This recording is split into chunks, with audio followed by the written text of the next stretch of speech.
Ibintu bikomeje gufata indi ntera mu burasirazuba bwa Repubulika ya Demokarasi ya Kongo. Hamaze igihe kinini cyane hari imvururu, ariko umunsi ku munsi zigenda zifata indi ntera.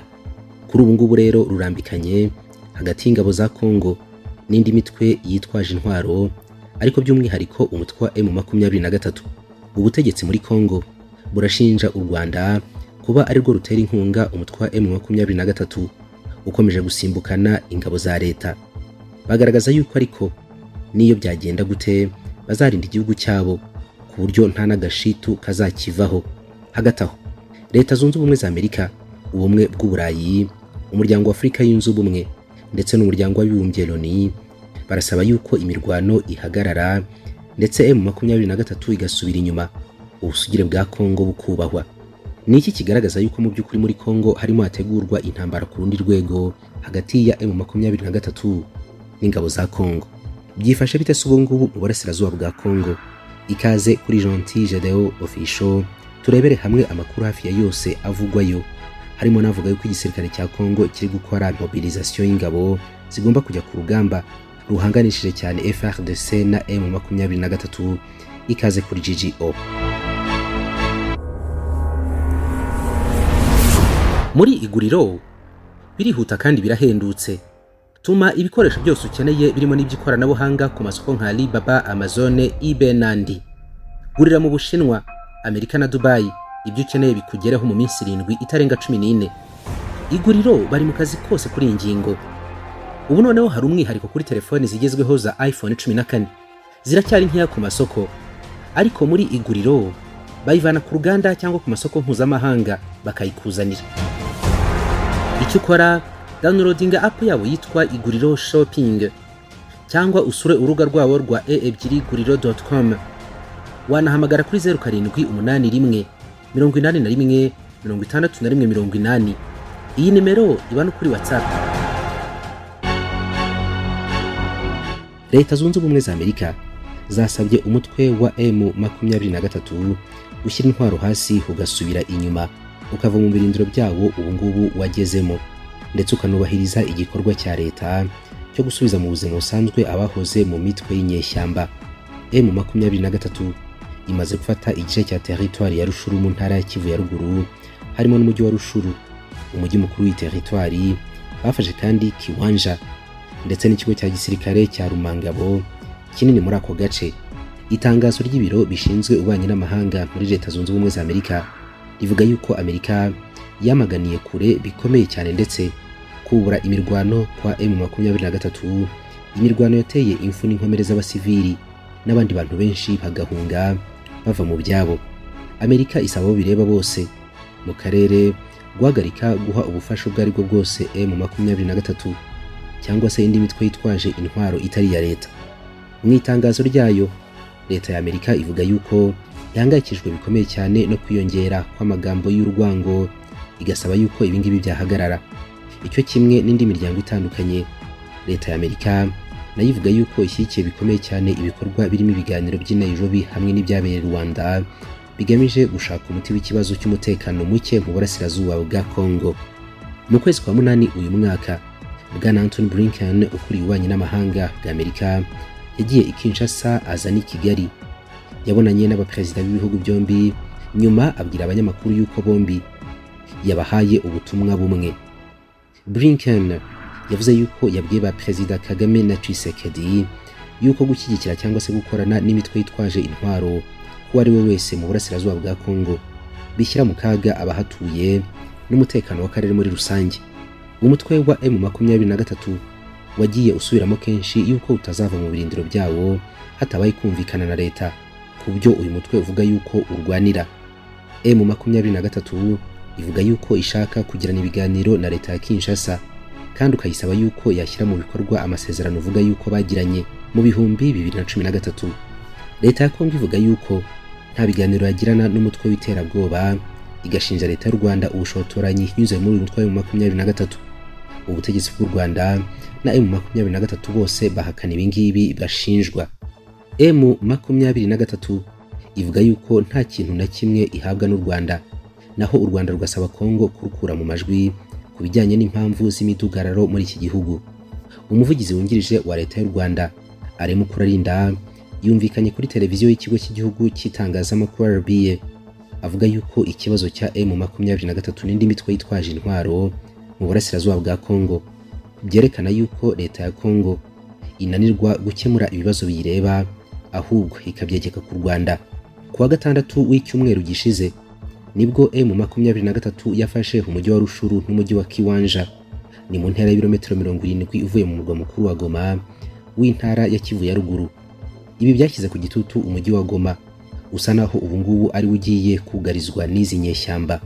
Kuva ku itariki ya 13 y'ukwezi kwa gatandatu uyu mwaka, M23 igenzura umujyi wa Bunagana uri ku mupaka wa Repubulika ya Demokarasi ya Kongo ndetse na Uganda. Umuyobozi w'umuryango wa Afurika yunze ubumwe akaba na perezida wa Senegal ni Bwana Macky Sall n'umuyobozi wa komisiyo y'uyu muryango Moussa Faki Mahamat bavuze yuko bahangayikijwe bikomeye cyane n'umutekano ukomeje kuba mukeya mu ntara zo mu burasirazuba bwa Kongo.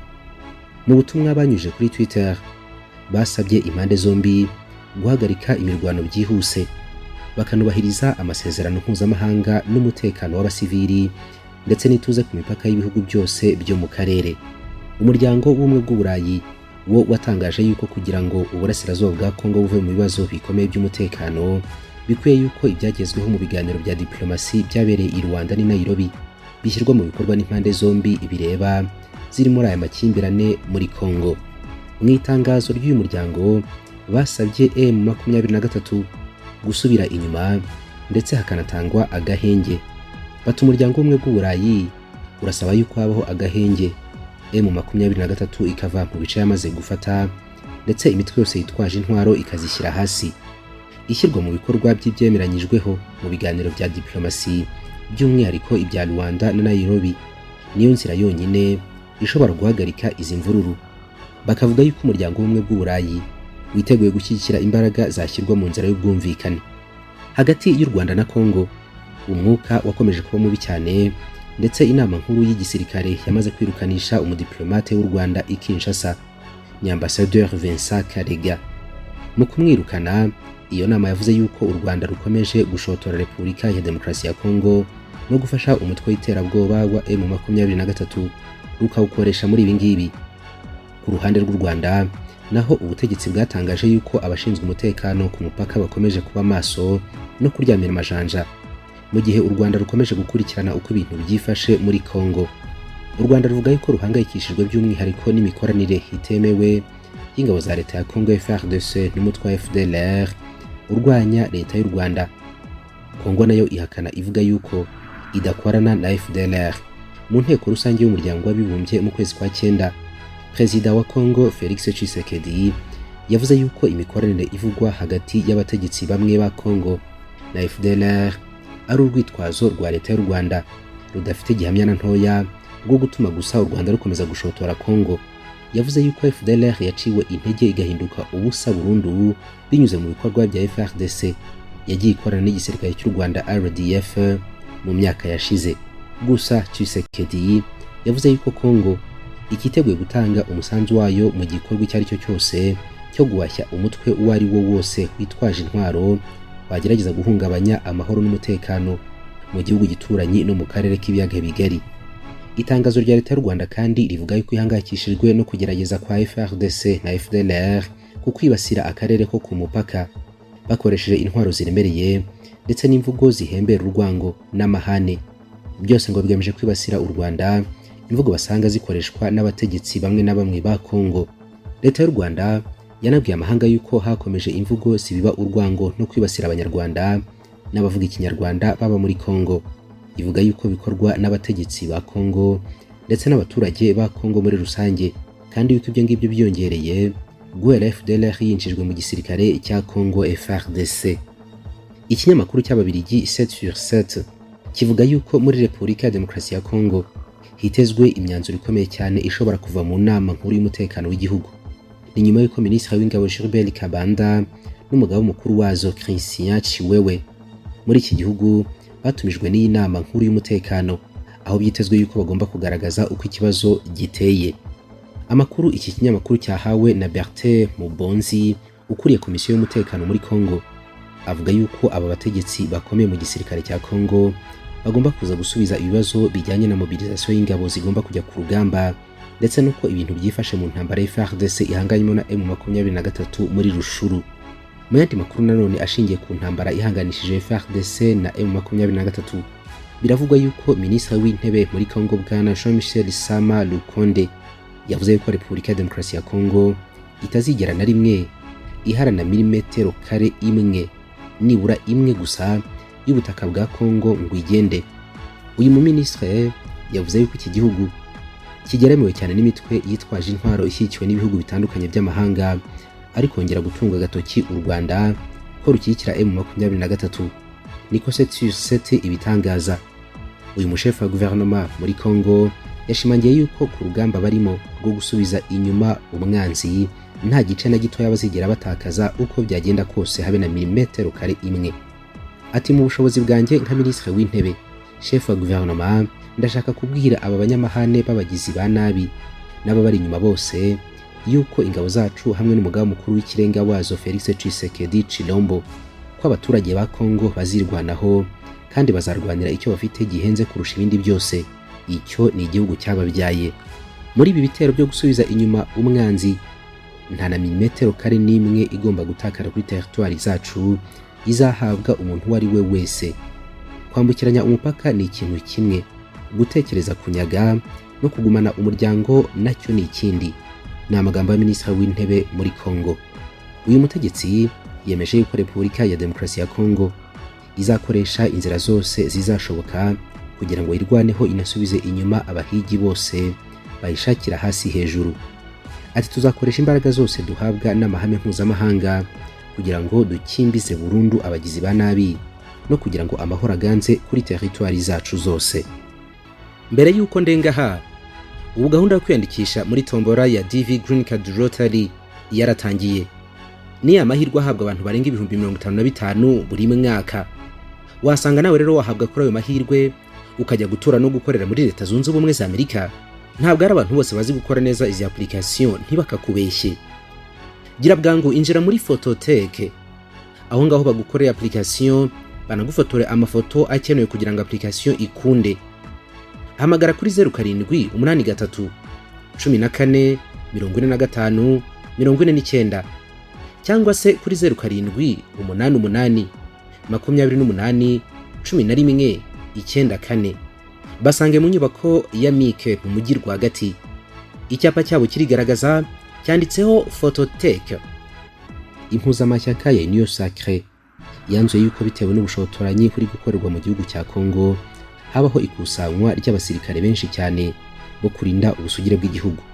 Hagati aho ku munsi wo kwa gatatu, Perezida wa Kenya Bwana William Ruto biravugwa yuko yohereje batayo y'abasirikare ba Kenya KDF mu burasirazuba bwa Congo, aho imirwano ikaze ikomeje hagati y'ingabo za leta ya Congo FARDC n'inyeshyamba z'umutwe wa M23. Aba basirikare ba Kenya baje guhangana n'imitwe yitwaje intwaro muri rusange mu burasirazuba bwa Congo. Uretse M23, FARDC iri no mu zindi ngamba zo kurwanya imitwe yitwaje intwaro, harimo nk'umutwe wa ADF wayobotse ishyamba wiyita leta ya Islam.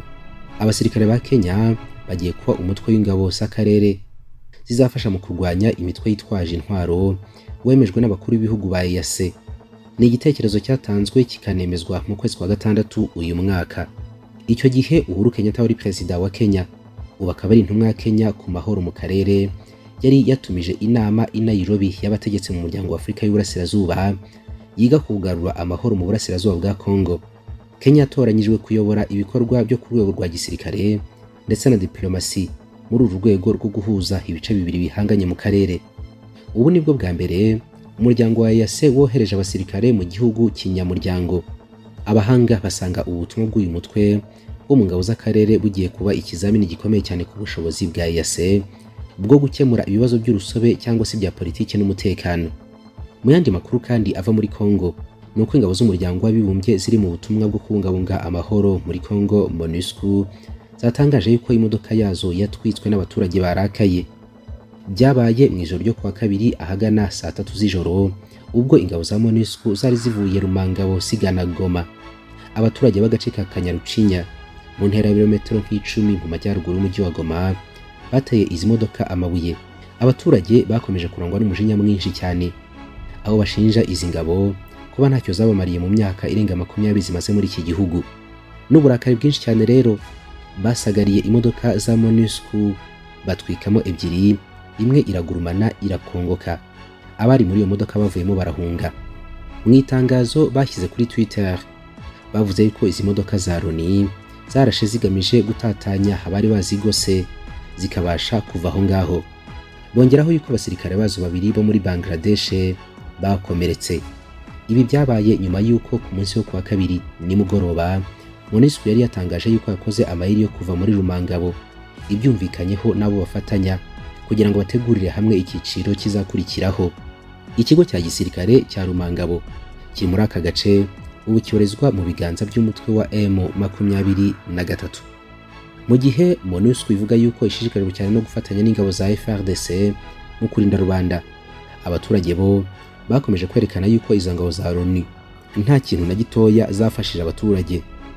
Mu kwezi kwa karindwi imyigaragambyo yo kwamagana MONUSCO mu ntara ya Kivu ya ruguru yicayemo abantu barenga 35 barimo abasirikare 4 ba MONUSCO nk'uko abategetsi babitangaje. Mu gace ka Kanyarucinya aho abaturage bateye MONUSCO hari inkambi irimo abaturage babarirwa mu bihumbi bavuye mu byabo mu turere twa Rushuru bahunga imirwano ya FARDC na M23. Nyuma y'iminsi rero imirwano itangiye bundi bushya, ishami rya Loni ry'ibikorwa by'ubutabazi OCHA ryavuze ko abasivili barenga 23,000 bahise bava mu byabo. Kuva icyo gihe kugera n'ubu ngubu hari benshi bakomeje guhunga. Mu mpera z'icyumweru gishize OCHA yatangaje ko ibihumbi by'abantu bakomeje kugera ku nkambi iri ku ishuri rya Kanyarucinya bahunga imirwano. Turabashimiye rero gukurikira Gentil Jadeo Official, mugire ibihe byiza.